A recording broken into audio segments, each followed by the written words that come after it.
Okay, everything is recording. Okay. You can clap once and then you can start. Okay. All right. My name is Peli Sankomo. I am a development economist from South Africa. I chair a board of Oxfam South Africa. I'm also a gender justice activist in South Africa and Africa. I am actually in the process with colleagues of setting up an African organization called Abantu for Global Equity. But today I'm going to be talking about migration as an outcome of trade liberalization in Africa. And my presentation will be covering several things. The first issue is going to be addressing what is trade liberalization. The second one is what is migration and what forms of migrations have we been experiencing in Africa. The third one is trade liberalization in Africa and looking at different regimes of trade liberations at different regions. And then we'll talk about the lessons, what lessons are we picking up in Africa, and then I'm going to have a concluding remarks. I think the central message that you want to present with this presentation is actually intended to make the point that there are benefits to trade liberalization, but also there are migration, particularly economic migration, that has been as a result of trade liberalization in Africa. So, according to economic theory, right, trade liberalization is meant to result in increased trade, accelerated technology change, efficiency gains, and as well as growth, right? And it is argued that more efficient allocation of resources will in a long run lead to increased welfare and will have positive impact on employment as well as poverty and inequality, even though negative employment effects in specific sectors may occur in short run.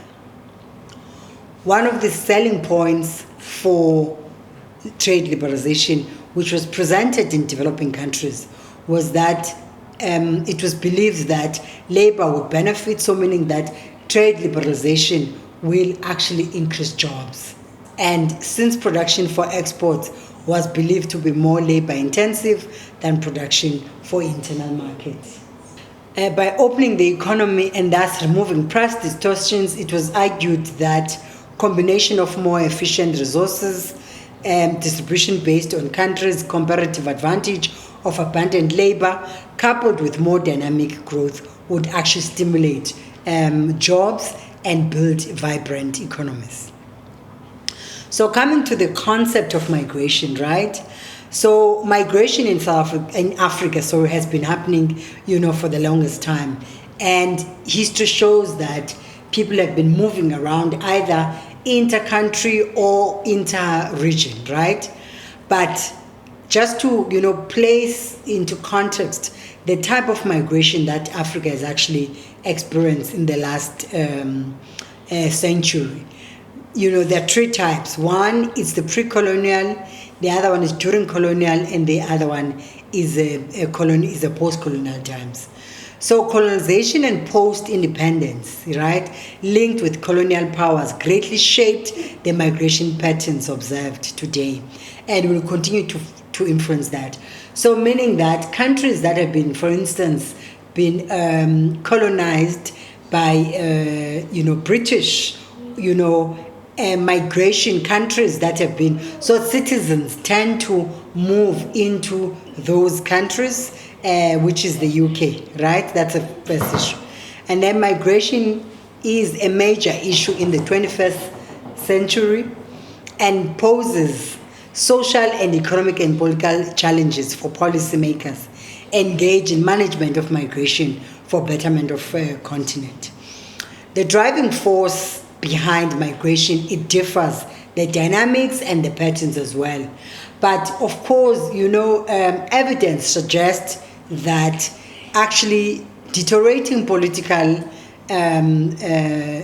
situation, socio-economic and environmental condition, as well as armed conflict, insecurity environment, degradation, poverty has been the root cause of mass migration and has forced a lot of people, to move. And over the last, already evidence suggests that over the last 15 years, migration has increased in African region and is characterized largely by younger migrant population that is under 30. With diverse migratory flows, right? And these flows include increasing numbers of migrants, of women, rural to urban migration, labor migration, a rise in irregular migration, and the large numbers of refugees, asylum seekers, and internally displaced people. So, refugees, for example, are a product of internal conflict, war, some as well as asylum seekers who tend to move from country to country, seeking better life, and they will also be internally displaced persons as a result of either domestic civil war or sometimes, I think what we've seen over the years is actually migration that has actually been driven by climate change. It must be noted that there's a less data on irregular migration, right, in several routes within the continent, right? So to an extent that it makes it difficult to manage migration because there is no data that is available, right? So the lack of data that is properly disaggregated by sex, age, and other factors continues to hinder a comprehensive approach to migration and the support of migration of migrants. So countries more often than not, because there's a lot of irregular migration, it makes it difficult for them to fully understand how many people that are in the country. But over the last decade, a salient trend in African migration has been the rise in irregular migration as well, and where migrants use increasingly precarious routes which render them, vulnerable to abuse by smugglers and traffickers. Women and girls are particularly vulnerable to human trafficking, sexual and gender-based violence, and other risks. So states often view, for instance, irregular migration in particular, and that has been on the rise in South Africa in particular, and even in other countries in Africa, through the prism of national security, which may lead to generalization that all refugees or migrants are potential security threat in those countries. So securization of migration, including the reinforcement of border control without respect for human rights. In fact, the securization of migration has actually led into, increased border control without thinking about, migrant rights. As such, migrants have been also, subjected to some form of harassment in the borders in the Africa, and that remains a massive challenge. The second issue as well is that migration management policies and practices should uphold human rights of all migrants, while awareness raising on the rights and obligation of migrants also should be provided, as well as a migrant friendly reporting accountability mechanisms that addresses abuse and as well exploitation of migrants by security and officials. So, and the other challenge as well is for, displaced populations. So we've seen, for example, countries that have had really displaced population, which is, Democratic Republic of Congo, Chad, Ethiopia, Uganda. But, countries, for example, in fact, Uganda, Kenya, Ethiopia, Chad, right, have become host to, populations that have actually been displaced, right? So, and this displaced population requires substantial resources to manage, provide for, and integrate to host communities. And often, situations of protracted displacement have actually emerged even in other parts of the continent. Then let's move into, various regimes of trade liberalization in continent. So research shows that every country has actually implemented trade liberalization, and that actually they believe that it suits them. And each trade liberalization regime has actually signaled or is showing different results in as far as the multiplier effects that these countries are actually meant to actually gain out of trade liberalization. So if I would start with the SADC, for instance, SADC has 16 member countries, which is it's a regional economic community, which includes, Zambia, Malawi, Lesotho, Zimbabwe, Angola, DRC, South Africa, Swaziland, etc., right? And this, the trade liberalization in the SADC region was actually, established with the goal of reducing custom duties and other barriers to trade on imported products among the SADC regions, right? But also just to make it sure that there's a free movement of goods, and that as well as there's a free movement of people with limited impediments, where, for example, if people need to move from one country to a country, they don't need to have a visa, right? However, there are actually outcomes of some of this, the outcome of the trade liberalization within the region. For instance, research evidence suggests that the relaxation of trade policies, right, in certain countries like Zimbabwe, Zambia, Malawi, right, due to higher tariffs on intra-SADC import, had largely resulted in loss of government revenue. So in essence, in this context, more often countries tend to then focus on national interests more than regional interests, as soon as they believe that the policy regime is actually threatening their revenue, but also it means that sources of revenue are actually getting depleted. But, one could actually say, when you evaluate the SADC trade liberalization, is that overall it was not successful, and part of it has to do with inadequate institutional framework, which is actually meant to drive, trade liberalization in the region. I'm going to talk about ECOWAS. Research actually shows that, so ECOWAS is made up of 16 members as well: Benin, Burkina Faso, Cote d'Ivoire, Gambia, Nigeria, Senegal, Sierra Leone, right? So the ECOWAS treaty was premised on two phases that sought to establish free trade policies in the region. And I must say that, looking at the material that's coming out of, research, desktop-based research, ECOWAS seemed to be such a very clear and solid example in as far as, the impact of trade liberalization, but also how they have actually decided to implement an incremental approach to make it sure that they achieve certain things. And I think that recognition when implementing free trade is actually quite important, right? So it looked at several things. The first phase was consolidation of customs, duty, and non-tariff barriers, right? And total trade liberalization. The second phase entails total liberation of trade of 3 product types and 3 groups of countries for implementation.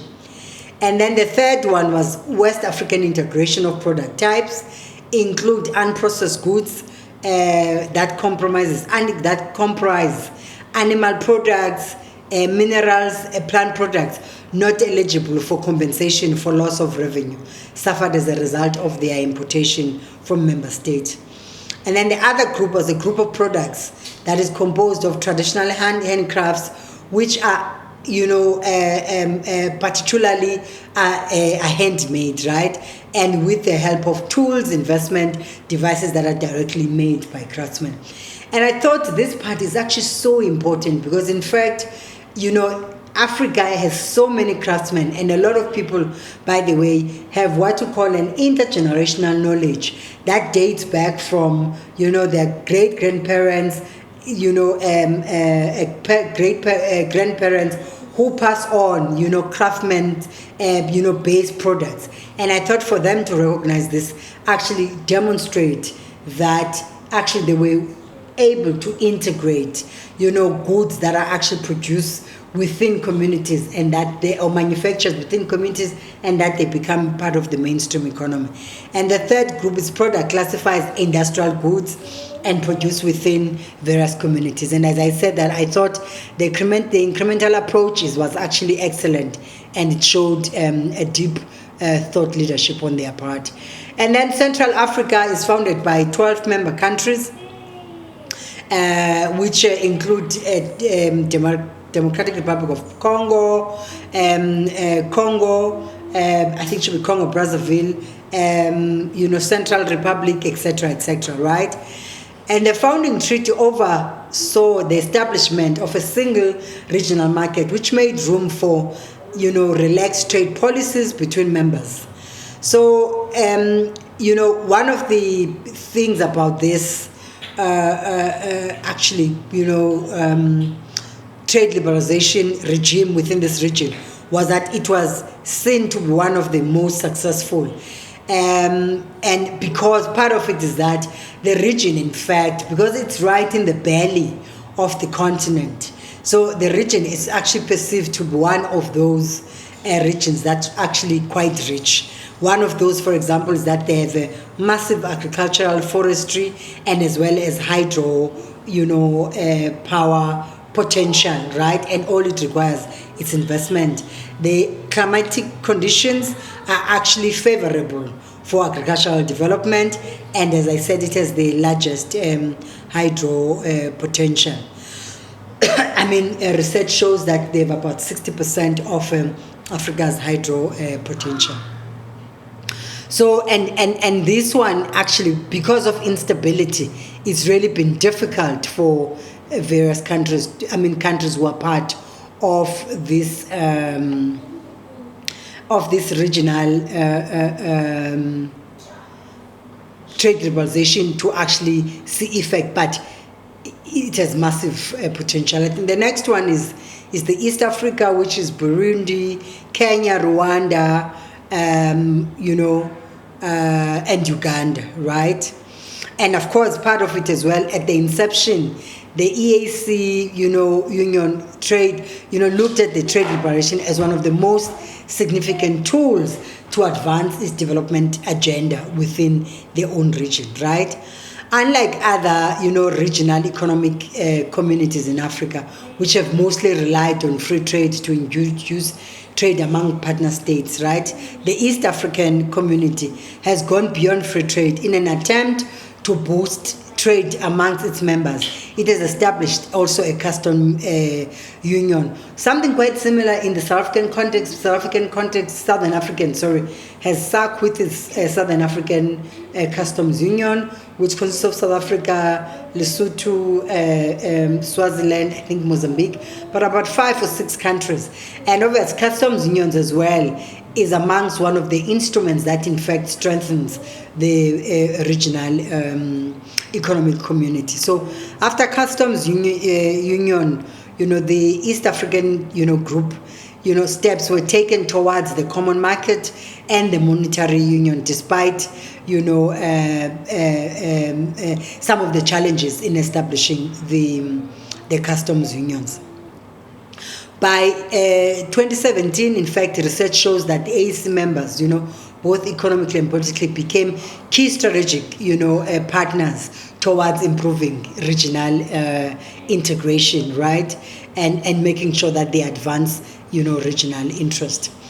So based on what I've already reflected regarding the migration and the trade regimes that have actually been established. So I'm going to really come, in conclusion, summarizing the lessons. It's just about 3 slides, but I'm going to do a summary.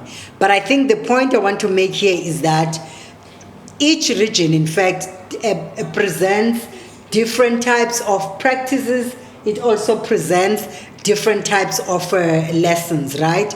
So SADC region, for instance, does not present a very good picture, even though it shows very strong signs of political stability. For instance, countries like Zambia, Zimbabwe, and Malawi, were losing income, as a result of that. So that's the first thing. I think the second issue is that as well, because there's less industrial capacity in several countries, the trade in terms of the trade GDP output was actually quite lower, and countries tend to actually import some of the goods that they could actually be producing domestically. And then the trade in the COMESA area, which was a tripartite of a free trade area, had a complicated decision-making process for states, right? And as such, you can't say they are actually concrete, they are actually concrete tools, right? And in theory, what that shows is that when tripartite agreement was conceptualized, the freedom of movement between the regions was supposed to establish economic units that hasn't been achieved yet. Mobility within COMESA is also governed by agreements between states. Countries advocating for COMESA, EAC, SADC, tripartite areas have promoted migration, sought to mitigate the risk of crime, xenophobia, and terrorism that tended to come with migration in the region. However, more economically advanced countries, such as Kenya and Tanzania, prefer protectionist approach to migration as compared to other less economically progressive countries such as Uganda. And obviously, this is really a cause for concern, because it means that while countries have entered into an economic agreement or in trade liberalization, but in fact, they still want to protect the national interest. What stands out quite actually, ECOWAS, free movement of people in the economic community of West Africa's region has yielded great results. I think, as I indicated earlier, that it seemed to be such a solid, economic trade agreement or regime, right? It's yielding great economic benefits in terms of boosting intra-regional trade, supporting the livelihoods of the community's citizens, and increasing remittances flows within the region, right? Nevertheless, there are still challenges associated with extortion, harassment of migration at border crossing, and lack of coherence between the members of state, states, and ECOWAS protocol has meant that it has not been fully realized as such. All right, so if I conclude, for instance, I do think that one of the key things that we can show in the world around trade liberalization is that countries that tend to benefit from free trade agreements or trade liberalization are countries that have very, very strong,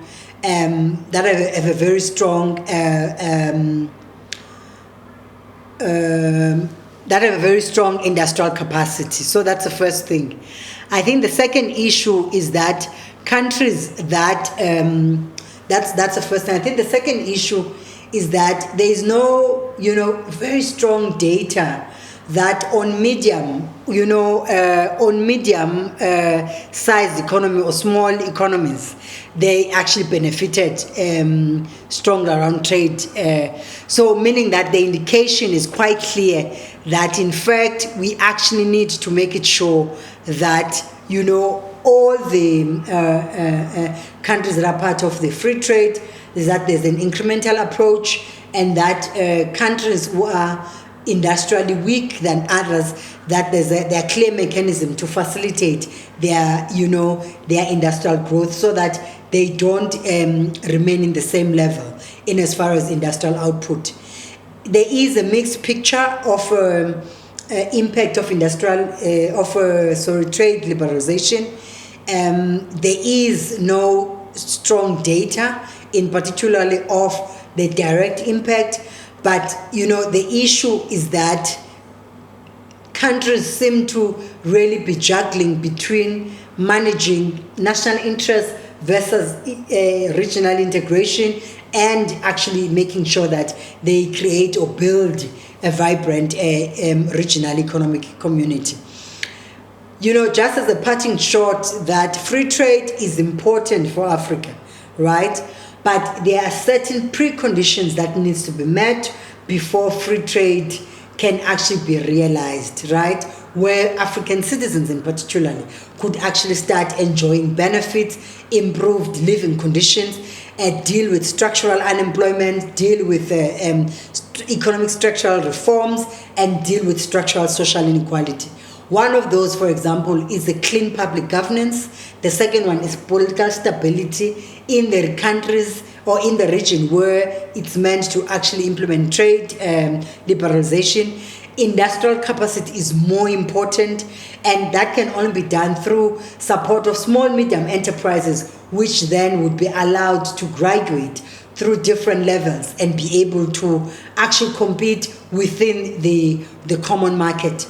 And obviously, with the research that is actually existing now, what it shows is that industrially stronger countries are actually benefiting from free trade, and we do think that in such, the more poorer countries in Africa have actually been the driver of migration, because when people are not able to sustain their livelihoods, right? And they don't have access to good public health care. They don't have their living conditions are much lower, but also, and that they don't have access to good economic opportunities as a result of trade liberalization. Amongst the key things is that they tend to economically migrate in other countries where they think that they will actually be having opportunities. While this might seem to be unclear, but it's quite clear that when countries don't produce products or manufacture any products for themselves and rely on imported goods from outside, amongst the key things that tends to happen is that first, it means that certain industries are going to be closing down, and that citizens are going to be losing jobs, and that the GDP output of the country is actually going to decline. And that's why when you push for trade liberalization, there needs to be a very clear concomitant plan to support the industrial development and capacity of that country. Thank you very much.